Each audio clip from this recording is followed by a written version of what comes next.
Welcome back, everyone, to the T.R.O.N podcast, The Randomness of Nothing. I have a very special guest today, a very accomplished author and person that actually is from my home state of Michigan, now in North Carolina, has written over 60 novels, and more importantly, is a martial artist like myself, Mr. Stuart Jaffe. Thank you so much, sir, for joining me. Thank you for having me. I got to tell you, first of all, thank you for reaching out to me. And, I love the fact that you reached out because there's a lot of things that I saw in your background that really synced up to what was really up my alley. So first, just give a quick background about yourself. Sure. I'm Stuart Jaffe. I'm an author, best known for the Max Porter Paranormal Mysteries. I've written over 60 novels. I've been doing this for like 30 years. I was originally born in Jersey, but I lived in Michigan for several years, and I've lived all over the country. Now I'm in North Carolina.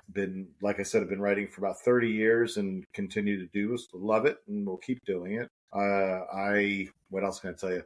I studied martial arts at Taekwondo for a long time. Right.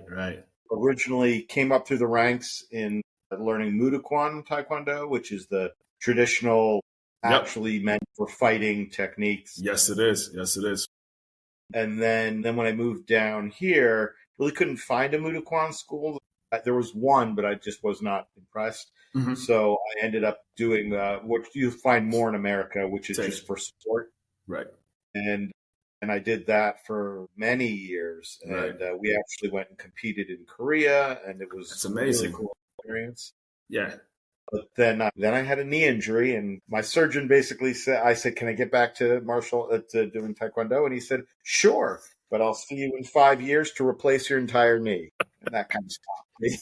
Yeah, that's a bit of a humble pie. I had a microfracture surgery on my knee about 5 years ago. And so, you don't realize when the bone starts actually rubbing on the knee, and you're like, oh, it's only like less than a dime size. I'll tell you one thing, man, It felt like the Grand Canyon on your knee because that pain and oh my gosh, it was ridiculous how painful it was. And knee injuries obviously are common because you're constantly exploding, making quick movements and things like that. And you find out real quick that age and wear and tear really takes a toll on you when it comes to that.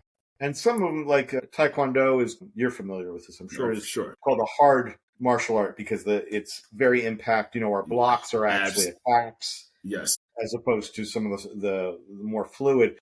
I wanted to replace it with a softer fluid thing like Kung Fu. Yeah. But it's so much of that you have to get so low to the ground, and that requires bending your knees and I just, those days are behind me. I was a young man back then.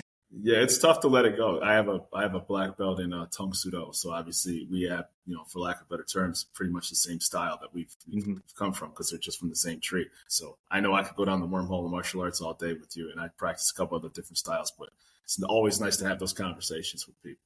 For sure. So Max Porter, first of all, how did you actually get into writing? What inspired you? And I saw that it's in Winston-Salem. It's about a 1940 where it's a ghost that took over. It's a ghost series. So can you get a little more detailed into that? So I started writing. I'd always dabbled in writing, and I just love telling stories. And my undergrad degree is in theater and directing theater, and so I started writing plays, and that got me writing. Nice. And I would write short stories and things like that. But then coming out of, I guess I was right out of college, I just wanted to see if I could write a novel, and I knew from my previous writing experience that I could commit to writing at least one page in a day, minimum. That's not that hard. I could do that back then it would take me maybe an hour to do that. And that's just not that much. Now I could do a page in a few minutes, but back then I didn't know what I was doing. So I gave myself, I said, just, and maybe, sometimes that one page would take me 2 or 3 hours. I didn't know what I was doing. Right. But I figured if I just did it once a day for a year, that would be 365 days. That seemed to me like the length of a novel, and maybe it would make sense and maybe it wouldn't. And so I did, and I completed that. And I mean, it was a horrible mess of a novel, but I did it. And once you've climbed that mountain, you realize, oh, I can do this. And now there are plenty of people who finish their novel and they're like, okay, I did it. I'm moving on to something else. I never want to do that again. Yeah. And then there are those of us who get bit by the bug and we're like, ooh, I could do it better now. Now I know. Right. Now I want to try this. Yeah. Now I want to try that. And so one thing led to another, and this is my career. As far as Max Porter goes, I've been. We moved. My wife and I my son too. We moved down here to Winston-Salem. At the time, my wife was doing her master's at Wake Forest University. So I was looking for something, a new thing to write. And ended up spending a lot of time in the university library because I would go to wait I had to kill time while I was waiting for my wife. Exactly. Yeah. To pick her up or whatever was going on. So one day I'm in the library and I don't really remember how I ended up in this particular section of the library or how it all came about, but I'm looking through this book on history of the area because I knew nothing about where I was living. So I was kind of curious, and I fell into this little nugget of information that started the whole thing, which was that I found out that during World War II, the U.S. soldiers were, these are a bunch of young guys. Cigarettes being mass produced was a relatively speaking a newer thing, or at least becoming more popular. And part of what made it so popular was they were easily transported. It's not get a pipe and and all this stuff. You could just pick one up. And you're in North Carolina too, which is Tobacco Road too. Right. So you have all these soldiers over in England waiting for D-Day, and even after, throughout the whole war, they're just smoking and smoking and smoking because they're freaking out. And the president comes to R.J. Reynolds and says to him, "Look, we need more cigarettes. We don't have enough." And he's like, "Well, I could move. I mean, my factories could go 24/7, but I just don't have the manpower." So the U.S. brought in German POWs, and we set up little mini German POW prison camps all throughout the state. There were like 20 some of them. Each one would only have like a dozen to 18, 19 really? And they would bust them into Winston-Salem at night, have them work through the night, and get them out before anybody woke up. Wow! And I think most people know something about World War II, and I'd read stuff about the actual battles and all this. Never heard anything about German POWs on U.S. soil. Didn't hear about that. And I was like, "There's a story here." And that's kind of how it all began because essentially, so that was this historical thing, and I started thinking, I can put a mystery into that. Nice. It's just the nature of everything I write has always ended up getting either science fiction-y or fantasy driven, and so I wasn't that shocked when a ghost popped up, and so the whole series is about how this husband and wife moved down to Winston-Salem, and they discover his office is haunted by this ghost of a 90s detective. Beautiful. And together they started a detective agency, a paranormal investigation agency. And I take real history. Every book in the series, there's like 19 now. Every single one, I take real history of the area, of the whole section of the state, what we call the triad. Yeah. And I mix it with witches and ghosts and curses and magic. It's Woody Harrelson, True Detective, the first season.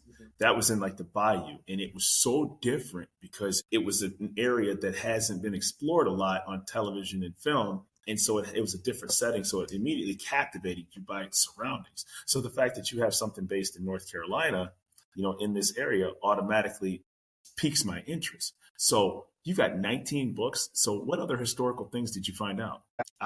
True Detective did a really good job of opening up like that bayou area where you get a chance to see something different. And the cinematography is part of the story, right? There's not, I'm not saying that cities down south or on certain coasts don't have large buildings, but there's a lot of historical references that sometimes don't get the attention that they deserve in media and in shows. So how much did the background of the area, like in North Carolina, which doesn't get a lot of media play, really impact the storytelling? Well, I'd say it's everything because, again, I'm taking real history of this area.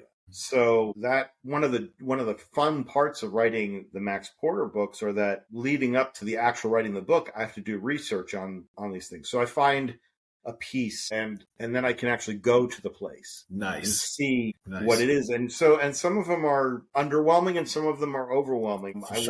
There's one book here. I'll give you two examples from the opposite ends. There's a famous place called the Devil's Tramping Ground. Oh, wow. And this is it used to be in the middle of the woods, but the world has grown around it. But it's just this section in the woods where nothing grows. It's like it looks almost like a perfect circle.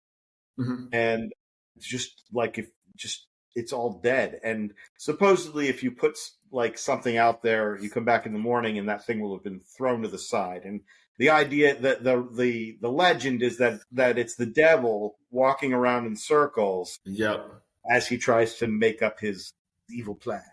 Oh my goodness! Wow. In reality, it's a salt lick, from thousands of years, and it's all filled with salt, and nothing can grow because it's salty. Nice. But still. And so, it's got this legend behind it. So I wanted to use this area. So I went and found it, and it's not hard to find because it's absolutely littered with beer cans and condoms and things because teenagers go there and party. Now. Right. So it's one of those things where I think they changed the name of it, but there used to be the Devil's Tramping Ground Road, which went by, and literally you can like see the road from the ground. Like it's not like you have to go in, walk an hour into the woods. It's like just 30 right seconds there, if for even sure, that. For sure. It was just, and then I was there, and I'm like, okay, this is it. Yeah, it was somewhat insignificant, right? Right. So it was not very exciting. However, by being there, I was able to take pictures of the area because I was using this for the big climax of one of the books. And so I was able to get a lay of the land, get a feel for, this is over here, this is over here. I would never have known that there's a tree stump in the middle of this thing, and I could use that, that kind of stuff. So even an underwhelming one can be useful. But on the other end is a place called Kerner's Folly. Okay. This is a house in Kernersville, North Carolina, which is like... I've heard of it. Yeah, it's like 30, 40 minutes east of Winston-Salem. And the house and the town are named after Mr. Kerner, who was the equivalent of an interior decorator now. And you can go to this house and get a tour, which I did, and it's a weird house. There's a very logical reason for it, but when you go in, it's weird. It's almost like at times like being in an M.C. Escher drawing. Like nothing makes sense. Like there are stairs that just go into a wall, or there are no doors are the same, no trim is the same. There's, I forget how many floors. There's a lot of floors to the house. And when you go up, there's a half floor. So there's floors 1 and 2, and then there's 3.5, which I'm a short guy. I'm like 5'3", 5'4". Okay. And my head touching the ceiling of this. Wow. And then there's a huge ballroom that has these really freaky marionettes that are the whole of the family. And then in the attic is a replica of the house. So there's all the weird things. A replica of the house upstairs in the attic. That's crazy. Right. So now it's all crazy. Now I will. So, again, I get all these pictures of this stuff and I'm able to use it for the book. That things I would never have known about. Right. All of it, however, when you know the history, actually it's very unexciting. It's simply that, again, he was an interior decorator and an interior designer. And so he used his house as a showroom. Yep. So all the different doors are models you could buy, and you could see what a door looks like. Right. The staircase is just I could build a staircase like this. He was selling it as soon as people came and visited. Absolutely. Right. Here's the different trims you could have. And then the half floor has nothing to do with selling. It's merely he wanted to build rooms for his children that they could function in that weren't oversized because they're small and the world is big. Absolutely. The replica of the house is just a dollhouse of the house. Yeah. He built it, Gotcha. Daughter. Right. And then the other cool thing about that house, by the way, is that the attic was converted into a theater, like a stage. Nice. And they put plays on there for the locals and all that. That's awesome. It is the first private small theater in the United States that was ever built. And see, those are the things that you don't hear about, right? Until you actually research and visit and look things up and actually, right. There's a beauty in being a person that actually visits a place like that actually exists, because you're not going to know that information. Wikipedia is a great tool, but there's no substitute for this being down around the corner from where you live. Sure. Right. And again, you get all these textures that you can use in your book, the smells and sounds of the Right. room. Right. And especially a house like that, there's you come into the. It's been many years since I've been there. I think you come up the stairs into the attic, and then behind the stage, there's like not secret, but it's kind of like a hidden staircase, very narrow. Like it was clearly not built there originally to Right. go back down because they had to fit a whole theater in there, so they put the dressing rooms downstairs. Right. They had a Nice. little Nice. Yeah. backstage So that was the entire encompassing access. entire location the Well, entire time. that's something I'm going to use. Because it's narrow and That's freaky. very, very interesting. I wish I could visit a place like that. I could lose my mind in a place like that.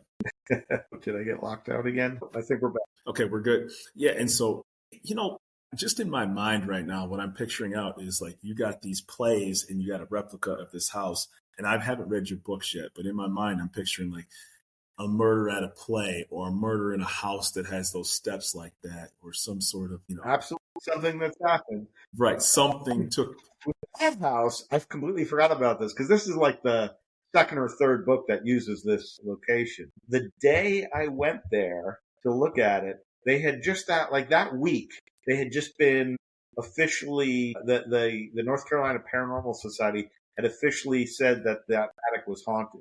Right, right, right. Yeah. So you'll have to read the book because I don't even remember what the whole haunting deal was, but I used it, and so yeah, there's a ghost in that attic, and so I use that as a major part of the story. It's beautiful. Yeah, and like I said, my mind just started spinning as soon as I could see myself walking through that. Right, like it's almost like that Jennifer Lopez movie from like 2000, like The Cell. Right, when she was like in the mind of Vincent D'Onofrio's character, and you're like, this movie wasn't necessarily great, but I've never seen anything like that done before. Right. Yeah. Oh yeah. Strange murders are a great thing. Strange crimes. Yeah. One of the books deals with. There was a right after the end of the Civil War. There was a train full of gold that was going from one part of North Carolina to another. That was being shipped to be transported for the army or whatever. Right. And the train never arrived, and Nope. they eventually it found it, but it was empty. There's still people to this day who will take metal detectors and go up and down that section of the line looking for lost trinkets of gold that may have gotten stolen. For sure. But nobody knows what happened to it all. Like it's never been found. That's ever. Insane. I mean, you don't know. Anything like that kind of history where, oh yeah, this has happened, but here's this gap where we don't know what happened. That's the perfect thing I can find because then I can fill in that gap with whatever. With your own imagination. The crazy part is people sometimes have to think relatively. Like we're a country of 325 million people, but like a large swath of this country doesn't have people who live in it. Right? It's a huge. It's a massive country. Right? So people are like, oh, I live in a crowded city. I don't live in a crowded city. Whether you do, whether you don't. Well, like 80% of the population does not live in an urban congested area. So there's a large portion of this country that if you take a train or take a bus, you're going to fields and fields and fields. And in those fields and in those mountains and in those hills are stories that just don't get told. And then it gets passed down locally. And someone like yourself can suddenly say, you know what, I think I can use my mysterious and mischievous mind to really plug some holes in here and use the historical reference with my own imagination and get something really beautiful coming up. And that's wonderful. Yeah, wherever you live, whoever's listening to this, wherever you live, there are endless stories. I have fans who be like, are they ever going to do anything outside of North Carolina? And I'm like, there's too many stories already here. I don't need to go anywhere else. Right. So this is a separate question, kind of still up the alley of writing though. How does AI impact writing now? Like, I mean, obviously you did it the traditional way. Now there's artificial intelligence. What's the difference and how is that transition in your writing career, if at all? Well, it doesn't affect me, and I don't use it, and I strongly urge anybody who wants to be a writer not to. Mm-hmm. I mean, it's kind of like AI music. AI being used as a creation of art is pointless and stupid because art and entertainment is part of art. Art exists because it is the act of human beings talking to other human beings about what it means to be a human being. That's what we're doing. That's why stories, whether it's a story told through music or through a play or a movie or a book or a painting or sculpture, whatever art form you have, that's what we're doing. Even if it's John Wick, something that's really just there for action. Right. It's there to say to you, well, you're a human being. Here's what a human being in this situation, this crazy situation you'll never be in. Right. But now you put yourself in those shoes. You can vicariously think about it, and you'd be surprised. I write fantasy and science fiction, and one of my first series was a post-apocalyptic fantasy where magic caused the apocalypse. I always describe it as Xena meets Mad Max, pure, Nice, just violent, action-packed adventure. right? And I had a lady come up to me shortly after the third book. It's a 6-book series, but there was like 3 books into it. And she comes up to me. I'm selling my books at a convention, and she says, "I want to thank you for writing this." I'm like, "Great, that's nice." You go past. She goes, "No, it helped me so much." And I'm thinking, "This helped you? How could this?" This is on the deep end, right? You know what I mean? She said, "This last year, I was a really, really hard time in my life, and there was really hard to sometimes just to get out of bed and get going, but whenever I thought about this book, the main character of the book, her name is Malja, and she would say, Malja's life was so much worse than mine, and she was able to still go do for sure, and keep fighting. So they gave beautiful. me strength to That's do wonderful. It. So, I mean, yeah, and that's a nice big ego boost. But for the point of this is that's what I mean is even when you think what you're writing is just entertainment, it still has the power to move people and change them because it's humans talking to humans about being humans. And you couldn't have that connection if you just let an AI chat box create that for you. No, not at all. I will come up with a good approximation, but it is not designed to do this, and we're asking it to do it. It's mimicry, right? Let alone, I mean, there's the moral aspect that AI in writing has stolen all of our published novels.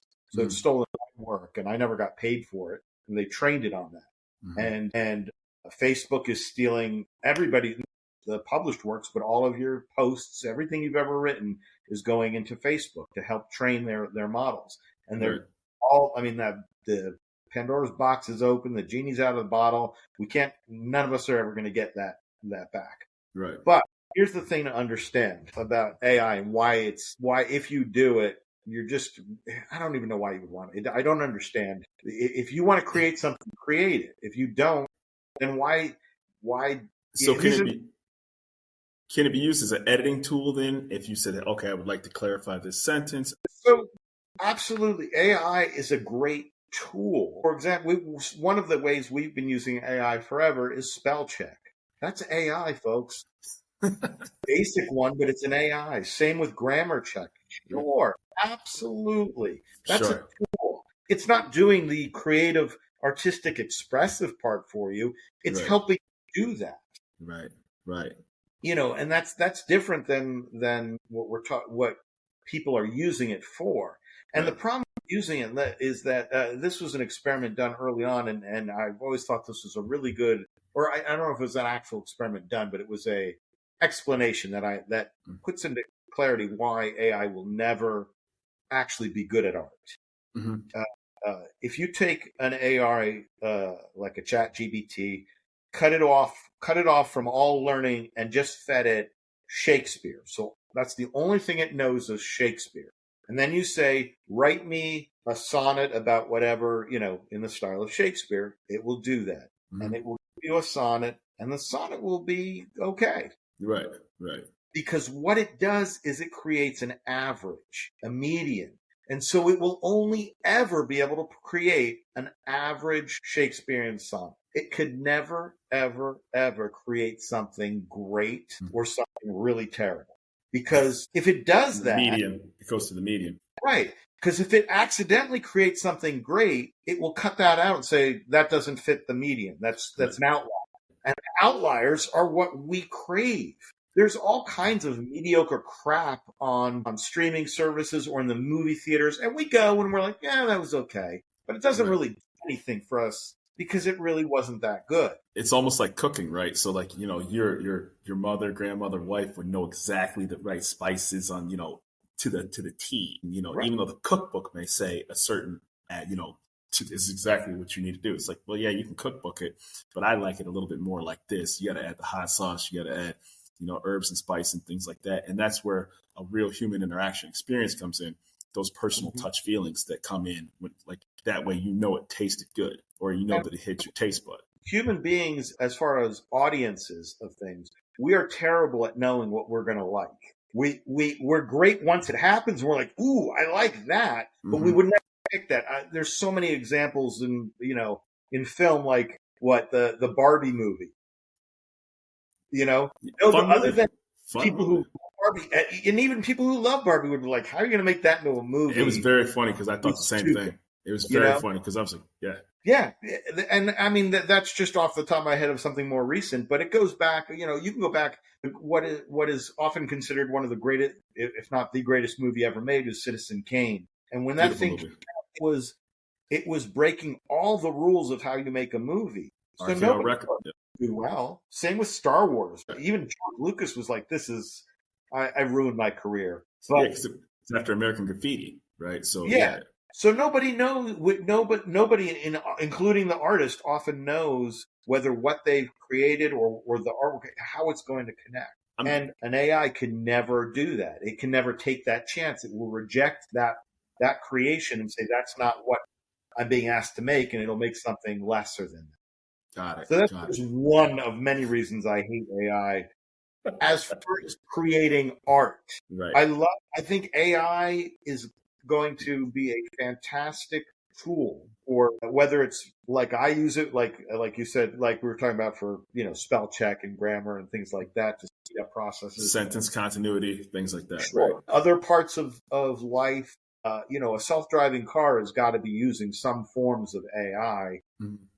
There's all kinds of things like that once we get those things better and better perfected, they will be really useful. Whether we like it or not, AI will eventually be able to write or create a video or music in such a way that it's impossible to tell the difference. It's getting there. I mean, there are times when it is hard to tell the difference now. Questionably, without doubt. I ultimately, because obviously I've been on this conversation about AI many times. Yeah. That's why I asked. I've never had your perspective. That's fine. No, I don't mean that as a criticism. I just mean it's helps. That's why it's not like I'm just ripping off the top of my head. I've had this debate with people, and in my opinion, when AI gets to the point that, let's say, it replaces me as a writer, like nobody, and you just don't need a person anymore. You're only getting the average, but for whatever reason, people are like fine with that. That's all I need for my reading entertainment. Then writing will break. Well, art will just break off into doing something else. Of course it will. You're not going to stop what art is. Remember that definition I said: people writing for people, about people, or creating art for people. So I use the idea of chainsaw sculptures. Somebody takes a chainsaw and makes some sculpture out of wood live. Right. That is something a computer can't do. Right. We're paying to watch a human being do that. Right. That is very true. That is very true.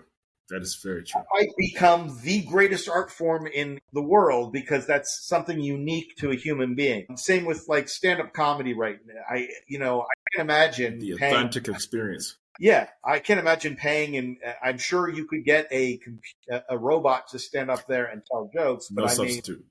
Not going to be interested.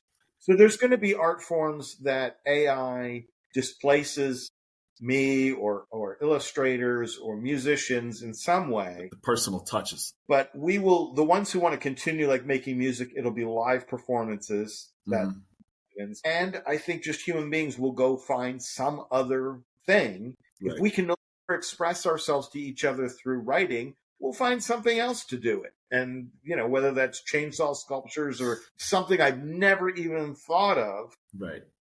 Will happen. Well, it's funny you mentioned John Wick before, right? Because the reason why John Wick was so successful because people got tired of special effects fight scenes. They got tired of green screens. They got tired of, the actor who couldn't really perform the stunt, or you could clearly see that it wasn't them, or the quick cuts and things like that. And then you saw this movie, and anybody who's seen the old Hong Kong and Japanese movies, this is not new, right? So John Wick didn't create this, but as far as American mainstream films, this was the first time in a long time where you're like, hey, wait a minute.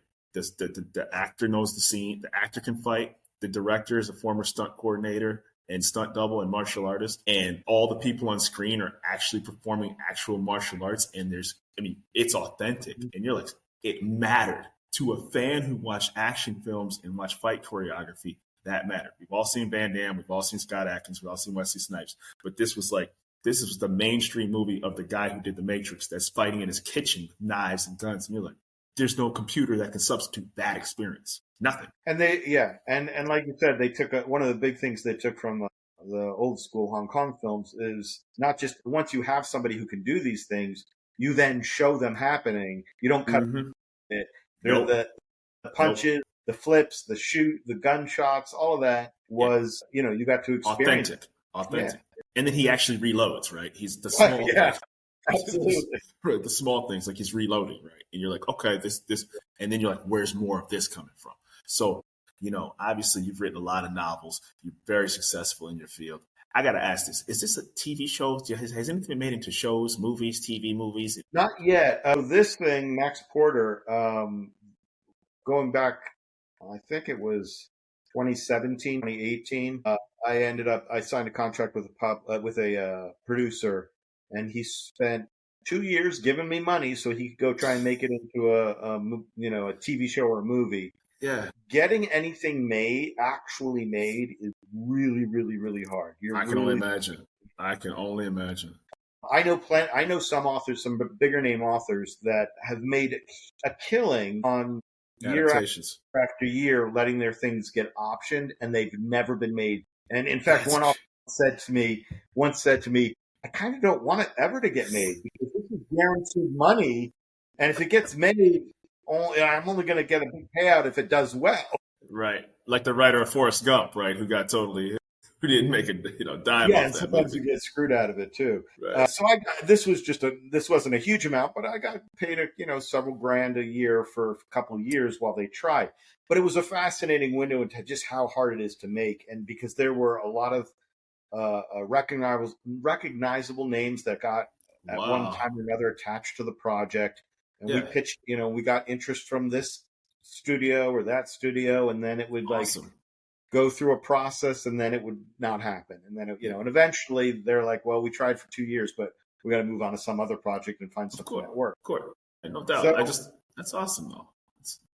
So these things do happen, and hopefully someday I'd love to see some of this made, but at the moment there's nothing. Well, I guess if there's a plus side to that, is that because there's so many streaming services out there and availability that it's grown exponentially, maybe those opportunities open up because, there's dozens of them right there, and they're always looking for content now. Absolutely. You know what I mean? And you have a very good fan base. So I'm pumped that you reached out to me. I could talk, sci-fi mysteries and martial arts and go down the wormhole forever, but I value your time so much. I'd love to have a follow-up with you. And I look forward to also getting a copy of the book as well, too, and a book of some of the series of the books as well, too. Where can people find Stuart Jaffe? This will shock you, but stuartjaffe.com. Everything, links to everything. My stuff is available on Amazon and Apple, everywhere. Right. It's in ebook, print, hardcover, or paperback, hardcover, and almost, I'd say 99% of my stuff is on audiobook as well. Eventually it will all. Right. So however you like to read a story, I'm trying to get it to you. And yeah. And for you particularly, I know we've been talking Max Porter because that's my best-selling stuff, but you would love my Nathan K series because my pitch for that usually when I'm hand selling is it's John Wick with immortality. Oh my gosh, yes. I'm gonna Nathan K, K-A-Y. Just the letter K. That's all you had to tell me. That's all you had to tell me because it's funny because the director of John Wick's doing Highlander, right? So you're like, this is, how could you beat that? You have my attention. I'm going to make a note to myself about Nathan K. Make sure I look that right up because, again, as soon as you said science fiction, martial arts, and mysteries, it's like, yeah, me and him are going to have a very great conversation. And, I really appreciate your time for that. And like I said, I hope you continue success. And I'm very honored that you carved out some time for my podcast. Oh, well, thank you very much for having me. Appreciate you. You have a wonderful day. You too. That was a lot of fun, Mr. Stuart Jaffe.